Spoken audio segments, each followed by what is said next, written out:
Good morning बच्चों। Sunrise education academy Samdari में आपका स्वागत है। आज हम बच्चों पढ़ने जा रहे हैं शब्द रूप।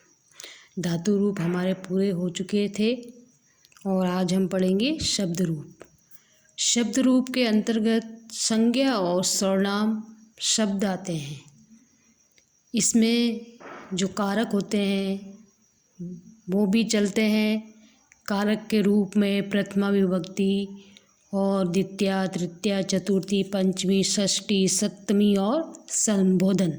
तो ये जो है ये कारक से संबंधित जो है विभक्तियाँ है। प्रथमा है तो कर्ता, द्वितीया है तो कर्म। इस प्रकार से जो भी कारक होते हैं वो सभी प्रथमा, द्वितीया, तृतीया, चतुर्थी के अनुसार कारक आ जाते हैं। तो इसमें बच्चों हम सबसे पहले पढ़ेंगे बालक शब्द के शब्द रूप। बालक शब्द के शब्द रूप में जो है हम पढ़ेंगे पुल्लिंग। पुल्लिंग अजंत शब्द रूप। बालक जो है क्या है? पुल्लिंग है। और अकारांत, अकारांत यानी बालक शब्द के अंत में क जो है उसमें अ की मात्रा है, इसलिए ये अकारांत पुल्लिंग शब्द हो गया है। अब विभक्ति प्रथमा, द्वितीया, तृतीया, चतुर्थी, पंचमी, षष्ठी, सप्तमी और संबोधन। फिर वचन, एक वचन, द्विवचन और बहुवचन। तो सबसे पहले हम बालक शब्द की प्रथमा विभक्ति पढ़ेंगे। प्रथमा विभक्ति में एक वचन में बालकः, बालकः, द्विवचन में बालकौ और बहुवचन में बालकाः। इसी प्रकार से द्वितीय विभक्ति में एक वचन में बालकम, द्विवचन में बालकौ और बहुवचन में बालकान। तृतीय विभक्ति में एक वचन में बालकेन, द्विवचन में बालकाभ्याम और बहुवचन में बालकई। चतुर्थी विभक्ति में बालकाय, बालकाभ्याम और बालके भय। पंचमी विभक्ति में बालकात, बालकाभ्याम और बालके भय। षष्ठी विभक्ति में बालकस्य, बालकौ, बालका नाम। सप्तमी विभक्ति एक वचन में बालके, द्विवचन में बालकौ और बहुवचन में बाल केसु।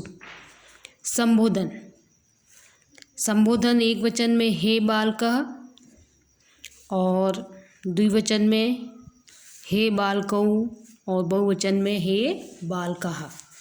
तो ये जो शब्द रूप थे बालक शब्द के शब्द रूप थे, ये शब्द रूप आपके एग्ज़ाम में आएंगे। आपके कोर्स में है ये, तो आपको ये बालक शब्द के जो शब्द रूप हैं वो याद करने हैं। इसी प्रकार से देखो हम कुछ सेंटेंस लेते हैं तो उसका हम हिंदी अनुवाद करेंगे, संस्कृत में अनुवाद करेंगे। हिंदी का संस्कृत में अनुवाद करेंगे। जैसे पहला सेंटेंस हमने लिया है बालक पढ़ता है। तो बालक, बालक जो है वो प्रथम पुरुष में गिना जाएगा, यानी कि जितने भी जो नाम होते हैं वो सब प्रथम पुरुष के अंतर्गत आते हैं। तो इसमें जो है जो पढ़ता है यानी क्रिया है तो पठ धातु प्रथम पुरुष का जो रूप है वो इसमें आएगा। अब बालक, बालक, तो बालक की संस्कृत क्या होगी? बालकः। जैसे कि अभी हमने पढ़े हैं बालक के शब्द रूप पढ़े हैं, तो एक वचन क्या होगा? बालकः, यानी कि बालक पढ़ता है, यानी एक बालक पढ़ता है। तो प्रथमा विभक्ति में एक वचन में बालक का हो जाएगा बालकः और पढ़ता है प्रथम पुरुष एक वचन आएगा इसमें पठति, क्योंकि बालक एक है इसलिए एक वचन की धातु या क्रिया इसमें आएगी। इसी प्रकार से दो बालक पढ़ लिखते हैं तो इसमें दो बालक आए हैं, तो आप सोचोगे कि दो बालक को हम द्विबालकः कर दें तो ये जो है रॉन्ग हो जाएगा। दो बालक यानी कि द्विवचन, आप क्या लोगे? बालक शब्द का द्विवचन लोगे, बालकौ। दो बालक के लिए क्या आएगा? बालकौ। बालकौ लिखथ, लिखतः, यानी कि जो लिक धातु है उसका जो प्रथम पुरुष द्विवचन का रूप आएगा, क्योंकि दो बालक थे तो द्विवचन था इसमें, तो क्रिया भी द्विवचन ही आएगी। इसी प्रकार से तीन बालक लिखेंगे, तो तीन बालक लिखेंगे यानी कि ये कौन सा लकार आ गया इसमें? लिट लकार, यानी भविष्य काल आ गया, लिखेंगे। तो तीन बालक के लिए क्या आएगा? बहुवचन है ये, तो बालकः क्या हो जाएगा? बालकः। बालकः लिखेंगे तो लिखिष्यन्ति, लिखिष्यन्ति हो जाएगा, या लेखिष्यन्ति भी हो सकता है और लिखिष्यन्ति भी हो सकता है। क्योंकि ये बहुवचन है इसलिए जो इसकी धातु है प्रथम पुरुष लिट लकार बहुवचन का प्रयोग होगा इसमें। अब इसी प्रकार से सभी बालकों को पढ़ना चाहिए, सभी बालकों को पढ़ना चाहिए यानी वही बहुवचन है, तो इसमें भी बालका, बालकाः। अब इसमें आया है पढ़ना चाहिए यानी विधिलिंग लकार। कौन सा लकार का प्रयोग होगा इसमें?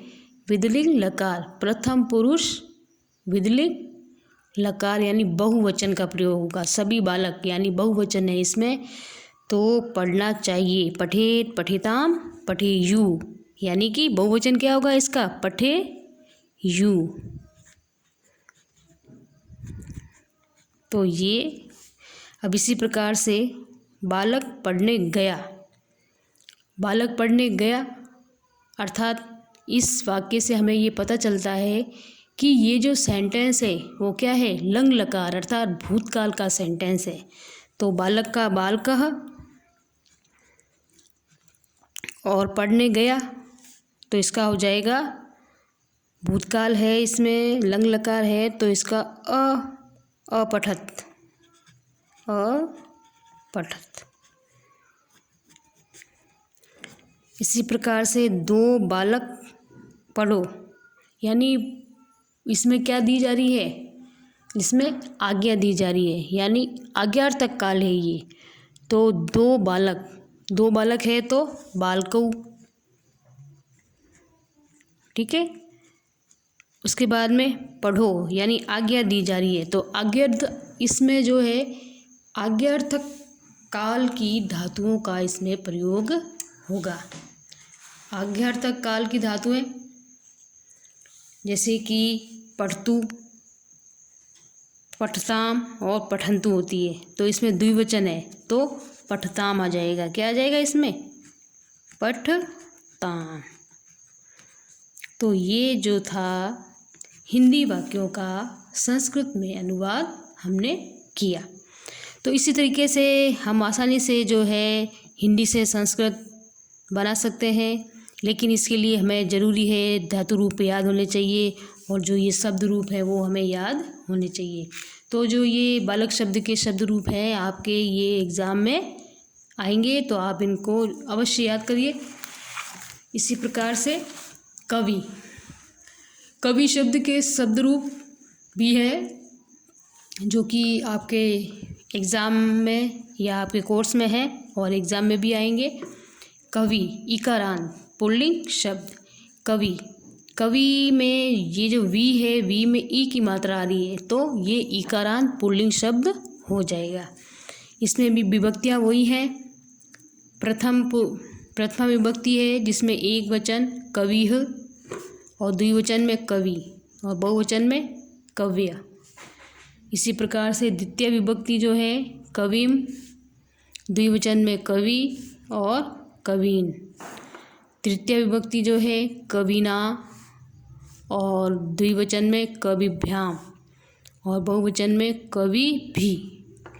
चतुर्थी विभक्ति है, इसमें कवय और द्विवचन में कविभ्याम, कविभय। पंचमी विभक्ति है कवे, कविभ्याम और कविभय। इसी प्रकार से षष्ठी विभक्ति है कवे, कव्यो, कवि नाम। फिर है सप्तमी विभक्ति कवौ, कव्यो और कविषु। संबोधन हे कवे, हे कवि और हे कव्य। इसी प्रकार से इसमें साधु जो शब्द रूप हैं, साधु के भी शब्द रूप हैं जिसे हम उकारांत पुल्लिंग शब्द भी कहते हैं। अब इसमें उकारांत पुल्लिंग शब्द, क्योंकि साधु जो ध है उसमें ऊ की मात्रा आई है, इसलिए ये उकारांत पुल्लिंग शब्द हो गया है। इसमें भी विभक्तियाँ वही चलेंगी पूरी, और जो इसके शब्द रूप होंगे वो इस प्रकार से होंगे।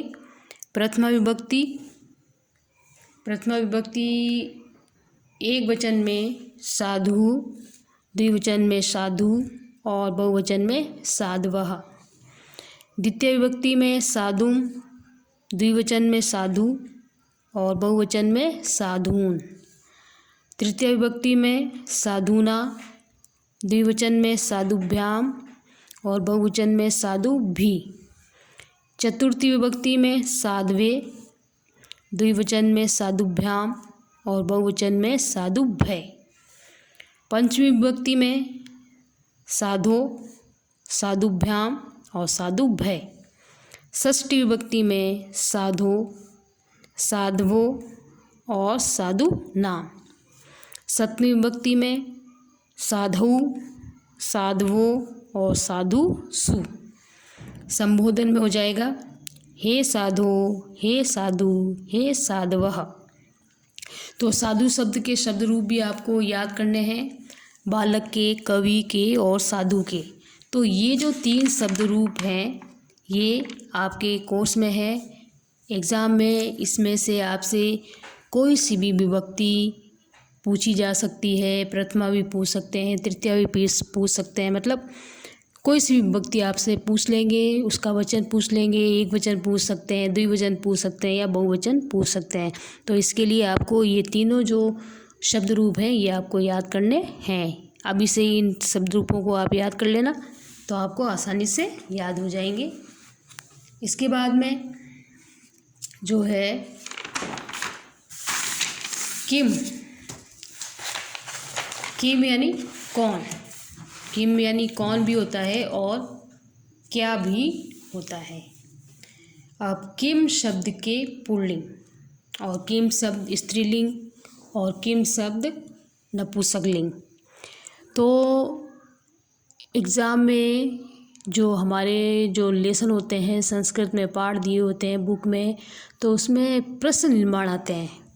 तो प्रश्न निर्माण करने के लिए हमें जो किम शब्द के जो शब्द रूप है, स्त्रीलिंग, पुल्लिंग, नपुंसकलिंग, ये तीनों ही जो शब्द हैं ये आपको याद करने होंगे, क्योंकि इसी के अनुसार हम जो भी शब्द होगा उसे हम पता लगा सकते हैं कि इसमें कौन सी विभक्ति है। तो प्रश्न निर्माण करने के लिए हम कौन सी विभक्ति का प्रयोग करें। यदि स्त्रीलिंग से संबंधित है तो स्त्रीलिंग के रूप लिखने पड़ेंगे उसमें, और यदि पुल्लिंग है तो पुल्लिंग, और नपुंसकलिंग है तो नपुंसकलिंग के रूप। तो इसलिए हमें प्रश्न निर्माण के लिए ये जो किम शब्द के जो शब्द रूप है ये हमें याद होने चाहिए, तभी हम प्रश्न निर्माण जो है आसानी से कर पाएंगे। अब देखो जो इसमें किम है, किम शब्द में प्रथमा विभक्ति में एक वचन के लिए कह, ये क्या है, पुल्लिंग के लिए है। यदि मान लो प्रश्न निर्माण का जो सेंटेंस है उसमें जो शब्द है वो पुल्लिंग नाम है, मतलब नाम कोई भी हो सकता है, राम है, रहीम है, बालक है, तो इसके लिए हम कह का प्रयोग करेंगे पुल्लिंग में, सिर्फ पुल्लिंग के लिए प्रश्न निर्माण बनाते समय। द्विवचन में कऊ और बहुवचन में के। फिर द्वितीय विभक्ति में कम, द्विवचन में कऊ और बहुवचन में कान।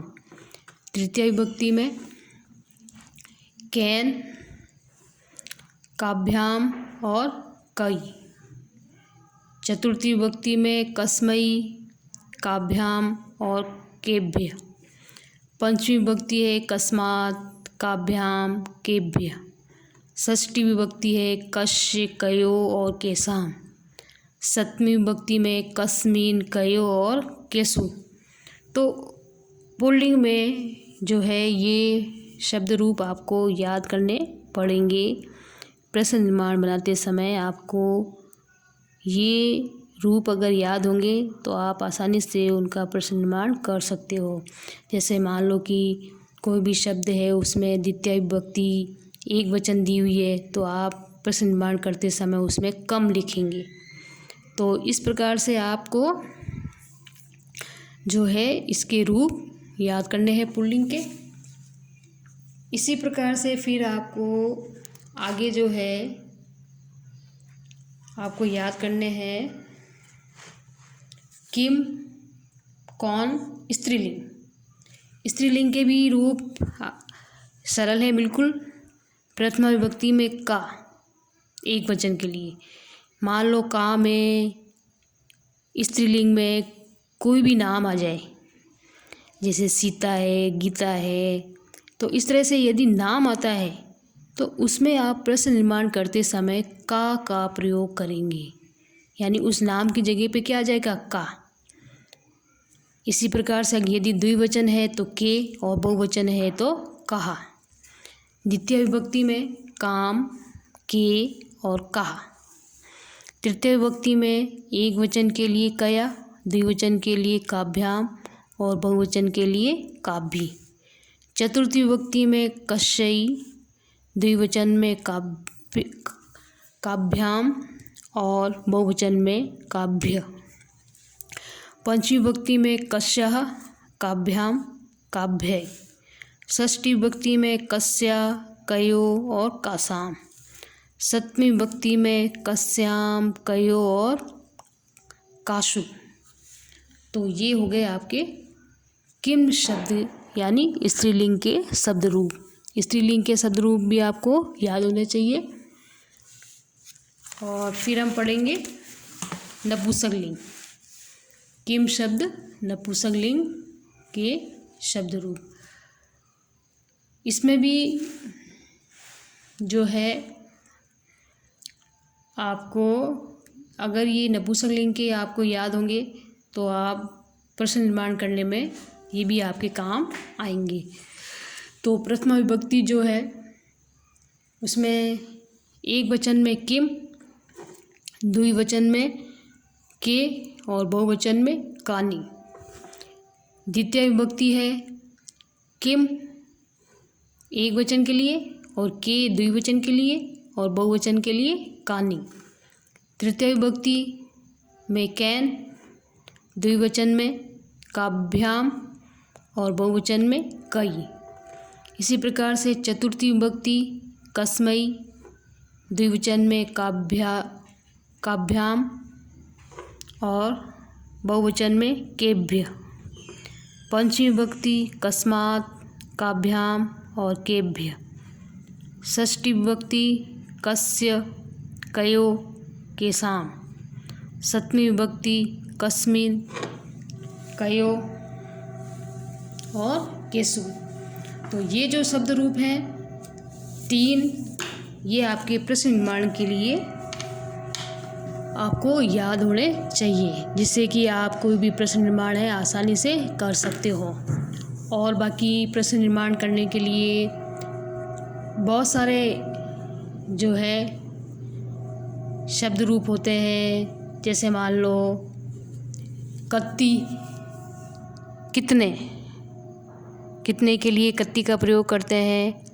और पुल्लिंग में कह, स्त्रीलिंग में का, कोई भी नाम आ जाए तो जब तक आपको ये तीनों किम शब्द के शब्द रूप याद नहीं होंगे तो आप प्रश्न निर्माण नहीं कर पाओगे। तो आपको विभक्ति होगी या तो आप आसानी से वो जो है विभक्ति के अनुसार प्रश्न निर्माण आसानी से कर सकते हो। अब आपके जो धातु रूप हैं वो भी पूरे हो चुके हैं। शब्द रूप में 3 बालक के कवि, बालक और साधु ये भी पूरे हो चुके हैं।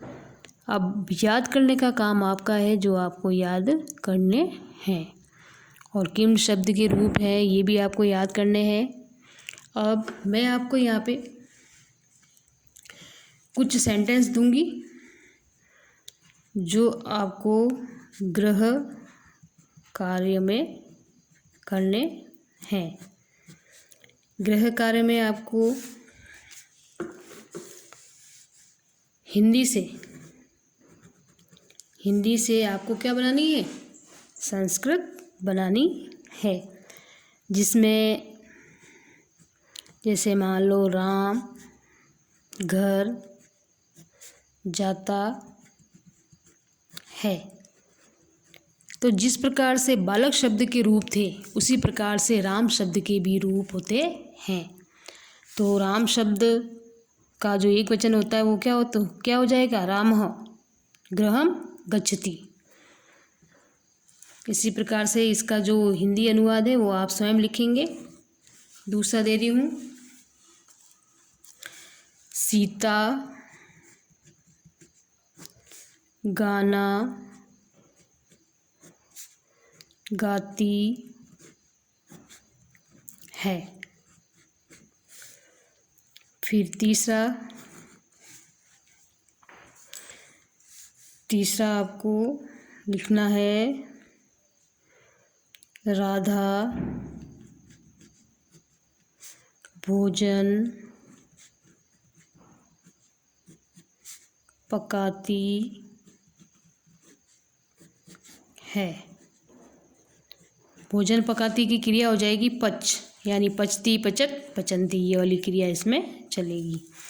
ये जो है ये सभी प्रथम पुरुष के अंतर्गत ही आते हैं, प्रथम पुरुष की क्रिया ही इसमें आएगी। अब अगला है, जैसे तुम दोनों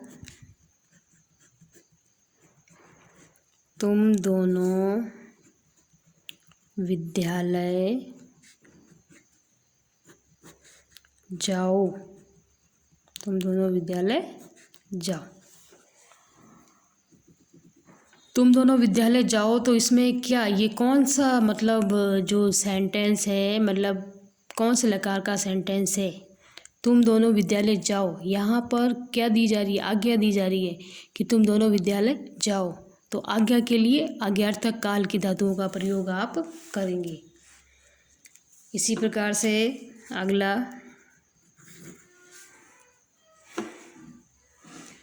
इसका हो जाएगा, हम सब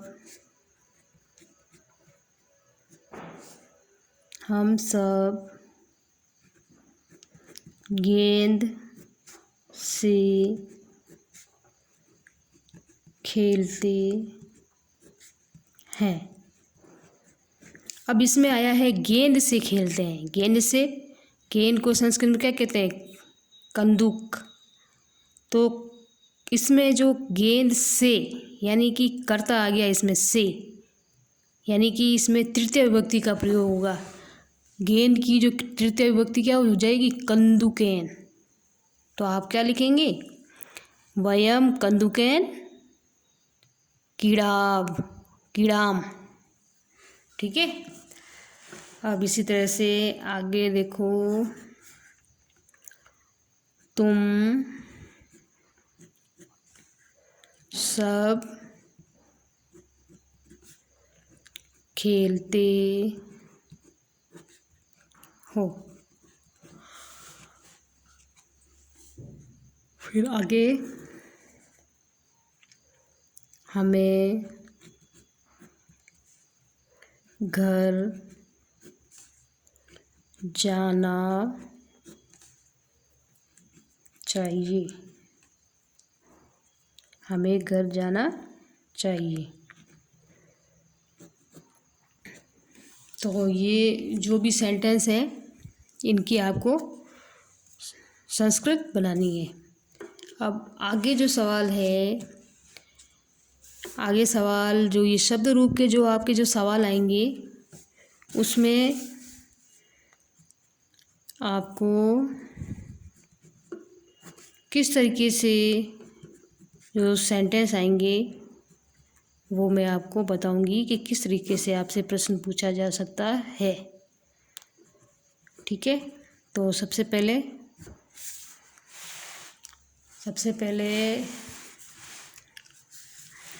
जो है यहीं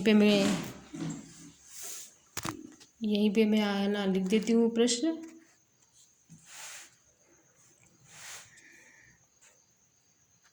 अब जैसे मान लो आपसे पूछ लिया जाता है बालक शब्द की प्रथमा विभक्ति बहुवचन का रूप लिखो, तो आपको बालक शब्द की प्रथमा विभक्ति जो है बहुवचन का रूप लिखना पड़ेगा।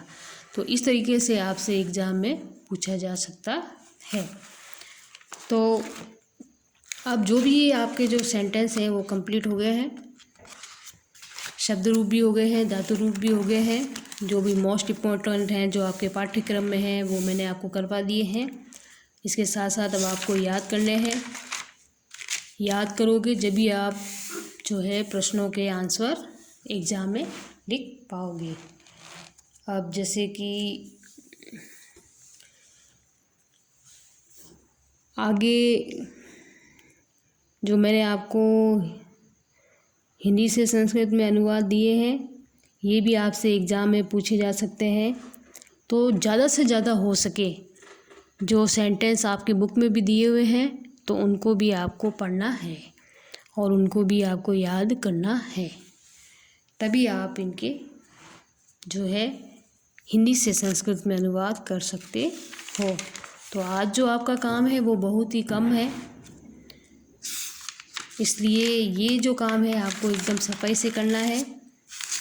और इसके बाद में आपको अगर इस टॉपिक में धातु और शब्द रूप में जो आपको समझ में नहीं आया है तो वो आप डाउट क्लास में आएंगे या आओगे तो आप पूछ सकते हो जो आपको समझ में नहीं आया है। तो हमारा जो ये चैप्टर है ये पूरा कंप्लीट हो चुका है। अब आपको आगे हम जो पढ़ाएंगे वो व्याकरण से संबंधित ही चैप्टर लेंगे। तो आप अपना जो ये काम है बच्चों, ये आपको अपनी कॉपी में कंप्लीट रखना है और जब भी आप डाउट क्लास में आते हो तो आपको ये होमवर्क पूरा चेक करवाना है। तो आप घर बैठे हुए हैं, आराम से काम को आप एकदम सफाई से कर सकते हैं, जमा के कर सकते हैं, सुंदर राइटिंग में कर सकते हैं। कोई आपको जल्दबाजी नहीं है, आप अपना काम बिल्कुल कंप्लीट रखिए। अब तक आपको जो भी पढ़ाया गया है उस काम को आप बिल्कुल कंप्लीट रखिए। और आपको कोई भी समस्या हो तो वो आप डाउट क्लास में आए तब आप हमसे पूछ सकते हैं। आज तक मैंने जो भी आपको चैप्टर पढ़ाए हैं वो सभी आपके एग्ज़ाम में आएंगे। ये सब आपके पाठ्यक्रम में है। आप ये मत सोचना कि हमारे पाठ्यक्रम में अभी और जो पाठ्यक्रम है वो कम हो जाएगा, लेकिन ऐसा नहीं होगा। अब जो ये कोर्स आपको बताया है वो कोर्स तो आपके एग्ज़ाम में आएगा ही आएगा। इसलिए आपको ये जो है सभी काम सफाई से करना है और सफाई के साथ साथ आपको काम जो है वो याद भी करना है। तो आज जो हमारा जो चैप्टर था वो कंप्लीट हो चुका है। मैं आशा करती हूँ कि आप इसे घर बैठ के याद भी करिए। जब तक आप शब्द रूप धातु रूप याद नहीं करोगे तब तक आप जो है हिंदी से संस्कृत में अनुवाद नहीं कर पाओगे। इसकी प्रैक्टिस आपको अभी से ही करनी है, क्योंकि आगे जो बोर्ड क्लास है आपके 10th में जब आप जाओगे तब ये शब्द रूप धातु रूप आपको बहुत ही काम आएंगे। ये तो कम थे, इससे भी ज़्यादा हो सके आपकी बुक में दिए हुए हैं, तो आप उसको अवश्य याद करिए। तो आज जो था हमारा चैप्टर कंप्लीट हो गया है। आज के लिए इतना ही काफ़ी, फिर आगे हम और मिलेंगे। ओके बच्चों, थैंक यू।